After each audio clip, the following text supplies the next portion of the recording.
Sejarah seringkali ditulis dengan tinta emas, namun di Nusantara, sejarah terbaik kita ditulis dengan darah perempuan. Bukan darah yang tumpah karena kekalahan, melainkan darah yang dipersembahkan demi sebuah kata yang lebih mahal dari nyawa, kehormatan.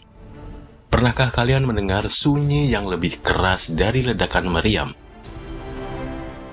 Itulah sunyi di Padang Bubat.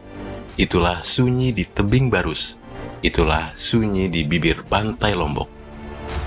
Hari ini kita tidak bicara tentang kutukan.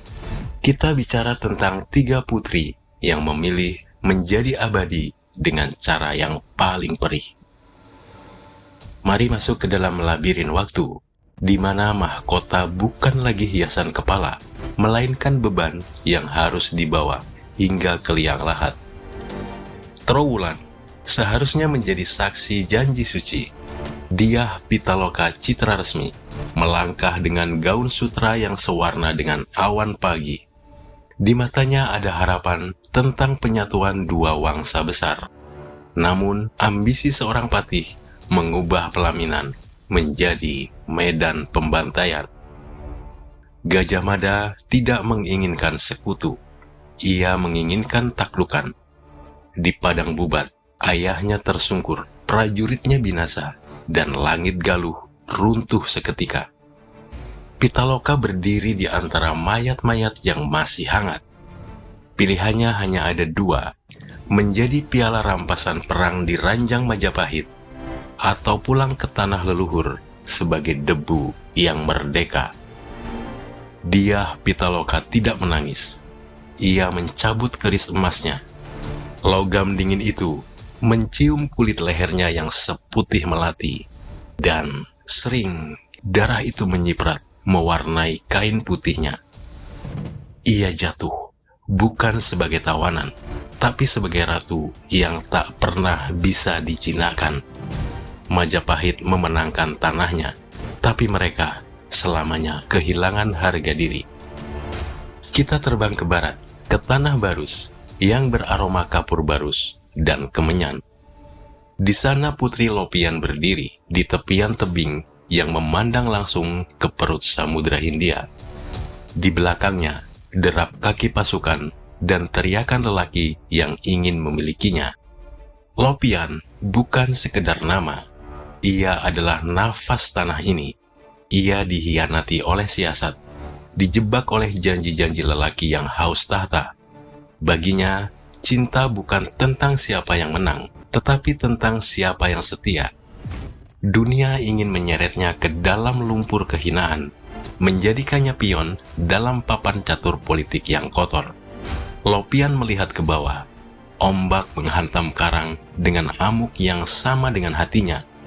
Tanpa ragu, ia merentangkan tangannya.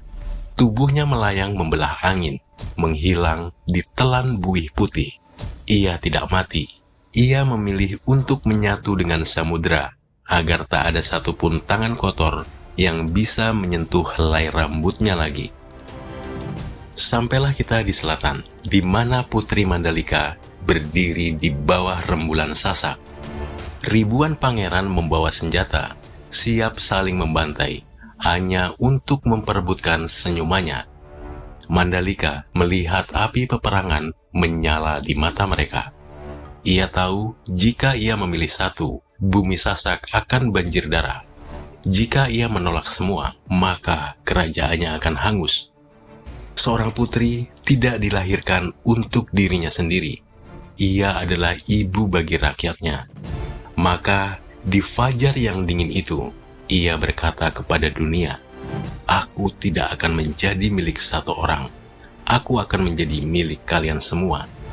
Mandalika tidak menunggu ajal menjemputnya, namun ia menjemput ajalnya sendiri. Ia terjun ke laut, hilang dalam dekapan arus. Dan ketika rakyat mencarinya, yang mereka temukan bukanlah mayat yang pucat, melainkan ribuan cacing nyale yang berwarna-warni. Ia mengorbankan wajah cantiknya agar rakyatnya bisa makan, agar kedamaian tetap terjaga. Ia adalah tragedi yang paling indah. 3 putri, 3 kematian satu kehormatan. Pitaloka dengan kerisnya, Lopian dengan tebingnya, dan Mandalika dengan samudera. Mereka tidak benar-benar pergi.